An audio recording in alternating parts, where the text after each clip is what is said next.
రాష్ట్రీయ ప్రజా కాంగ్రెస్ వారాంతర సమావేశానికి ఇచ్చేసినటువంటి పార్టీ సెక్యులర్స్ అందరికీ నా ప్రత్యేక ధన్యవాదాలు.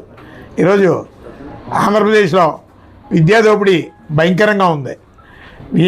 ప్రైవేట్ కార్పొరేట్ విద్యా సంస్థల్లో ఎంత ఘోరమైనటువంటి ఆర్థిక దోపిడీ జరుగుతుందంటే ఫీజులు పేరుతోని, అలాగే అదర్ యాక్టివిటీస్ పేరుతోని, అలాగే ట్రావెలింగ్ పేరుతోని బుక్స్, ఒక వ్యాపారం కిరాణా షాప్ కన్నా ఘోరంగా, స్టేషనరీ షాప్ కన్నా ఘోరంగా ప్రతి ప్రైవేట్ స్కూల్స్లోని ఒక స్టేషనరీ స్టాల్స్ మెయింటైన్ చేస్తున్నారు.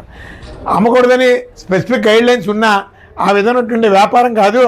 విద్యాబుద్ధులు చెప్పడంలో దృష్టి కేంద్రీకరించాల్సినటువంటి అవసరం ఉన్నటువంటి యాజమాన్యం దానికన్నా ఈ విద్యా వ్యాపారాన్ని ఎక్కువగా ముందుకు నడిపించుకుంటుంది. దీని మీద అవినీతికి బానిసలుగా మారినటువంటి విద్యాశాఖ యంత్రాంగం పూర్తిగా కలుషితం అయిపోయింది. పైగా ఈ రాష్ట్ర ముఖ్యమంత్రి తనయుడు శ్రీ నారా లోకేష్ గారు శాఖ అది. అలాంటి ఒక ఇంపార్టెన్సీ ఉన్నటువంటి శాఖలో ఇంత ఘోరమైనటువంటి అవినీతి దోపిడీ జరుగుతుంటే కనీసం ఎవరో దాని మీద మాట్లాడకుండా చోద్యం చూడడం అనేది ఇది కూటమి ప్రభుత్వానికి చాలా అవమానకరమైనటువంటి విషయం. లోకేష్ గారు దీని మీద ఖచ్చితంగా దృష్టి కేంద్రీకరించాలి. ఈరోజు ప్రతి స్కూల్స్లోని కూడా ఫీజెస్కి ప్రభుత్వాన్ని మోసం చేస్తున్నారు. బిల్స్ 2 రకాల బుక్కులు మెయింటైన్ చేస్తున్నారు. ఒకటి పింక్ బుక్కు, ఒకటి వైట్ బుక్కు. ఇది వాళ్ళకి తెలిసే జరుగుతుంది. విద్యార్థుల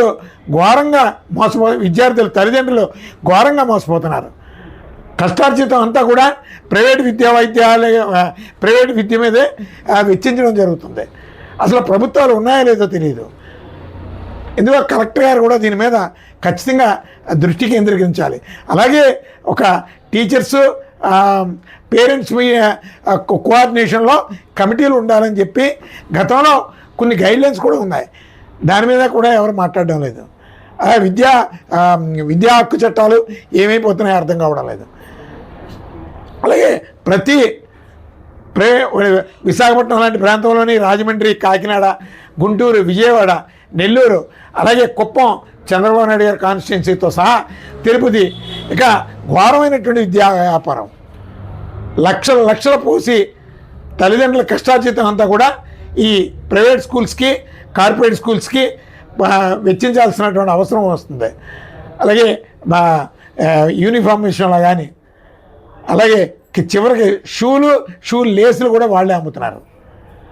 దాని మీద పేరెంట్స్ ఎవరన్నా ప్రశ్నిద్దామంటే స్టూడెంట్ సఫర్ అవుతాడేమో, స్టూడెంట్ మీద కక్ష కట్టేస్తారేమో అని పేరెంట్స్ ఎవరో మాట్లాడడం లేదు. ఇలాంటి పరిస్థితుల మీద ఖచ్చితంగా ప్రభుత్వం దృష్టి కేంద్రీకరించాలి. ప్రభుత్వమే మాట్లాడాలి. ప్రభుత్వం ఎందుకో ప్రజాప్రతినిధులు కూడా దీని మీద ఎవరో మాట్లాడడం లేదు. ఇది మనకు సంబంధం లేదేమో, ఓట్ల మళ్ళీ 5 ఏళ్ల ముందు మాట్లాడితే సరిపోతుంది. ఇంత ఘోరంగా విద్యా దోపిడీ జరుగుతుందంటే ఏ ప్రజాప్రతినిధి మాట్లాడకపోవడం అనేది అవమానకరమైనటువంటి విషయం. ఇంతకంటే దౌర్భాగ్య స్థితి ఇంకొక పని ఉండదు. ఒక మాఫియా, సమాంతర మాఫియా విద్యాశాఖలో మెయింటైన్ అవుతుంది. అలాగే ఈ రాజమండ్రిలో ఒక నాగరాజు ప్రభుత్వ పాఠశాల ఒకటి ఉంది. ఈ మధ్యకాలంలో వార్తల్లో చాలా ఒక మంచి రిజల్ట్ చూపించారు. కొన్ని మీడియా ఛానల్స్లో కూడా నేను చూశాను. అద్భుతమైనటువంటి రిజల్ట్ తీసుకొచ్చారు.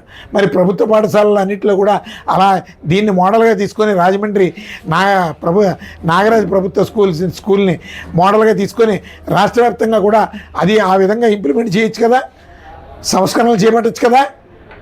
ప్రతి ప్రభుత్వ టీచర్కి, ప్రభుత్వ స్టాఫ్కి జీతాలు దండిగా ఉంటాయి. అలాగే ప్రైవేటు కార్పొరేట్ సిబ్బందికి కావచ్చు, అధ్యాపకులు కావచ్చు, చాలా లేబర్ మినిమం వేజెస్ కూడా వాళ్ళకి అప్లై అవ్వవు.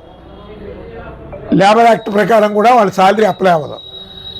ఇక్కడ అన్ని రకాలుగా అటు విద్యాశాఖలో దోపిడీ ఏ స్థాయిలో జరుగుతుందంటే టీచర్స్ని వాళ్ళ శ్రమను దోచుకుంటున్నారు, సిబ్బంది శ్రమని దోచుకుంటున్నారు, ఇటు తల్లిదండ్రుల యొక్క శ్రమని దోచుకుంటున్నారు.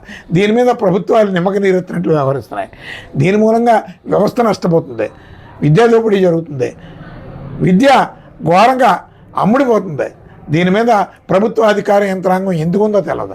డిఈఓలు, ప్రతి జిల్లాకి డిఈఓలు, ఎంఈఓలు ఎందుకు ఎవరి కోసం ఉన్నారో ఆ పోస్టుల్లో అర్థం కానటువంటి పరిస్థితుల్లో ఉంది. కేవలం ఈ ప్రైవేట్ కార్పొరేట్ మేనేజ్మెంట్లు ఇచ్చేటటువంటి ముడుపులు, అవినీతి ముడుపులు తీసుకోవడానికే వాళ్ళు డ్యూటీస్ చేస్తున్నారు. కనీసం ఈ ప్రైవేట్ కార్పొరేట్ యాజమాన్యం మీద కంప్లైంట్లు ఇస్తే పోలీసు వారు కూడా స్పందిస్తలేదు. అసలు ప్రభుత్వం ఎక్కడా కూడా విద్యార్థులకి ప్రొటెక్షన్ లేదు. విద్యార్థుల తల్లిదండ్రులకి కనీసం వాళ్ళకి మేమున్న ప్రభుత్వం ఉందని భరోసా లేదు. ఇలాంటి పరిస్థితుల్లో విద్యా మాఫియా నడుస్తుందంటే ఇది విద్యార్థుల భవిష్యత్తుకి చాలా ప్రమాదకరమైన పరిస్థితి. అందుకని ఈ రాష్ట్ర ప్రభుత్వం ముందుగా దృష్టి కేంద్రీకరించి చంద్రబాబు నాయుడు గారు, అలాగే లోకేష్ గారు అందరు కలెక్టర్స్కి ఇంటిమేట్ సర్క్యులర్స్ ఇమీడియట్గా జారీ చేసి ప్రతి ప్రైవేట్ కార్పొరేట్ విద్యా విధానాలని సంస్కరించమని, అలాగే ఏంటిది గైడ్లైన్స్కి అనుకూలంగా, ఎడ్యుకేషనల్ గైడ్లైన్స్కి అనుకూలంగా స్కూల్స్ నిర్మాణం జరుగుతుందా లేదన్నది మొట్టమొదట కనబడాలని ఈ సందర్భంగా తెలియజేస్తూ సెలవు తీసుకున్నాం.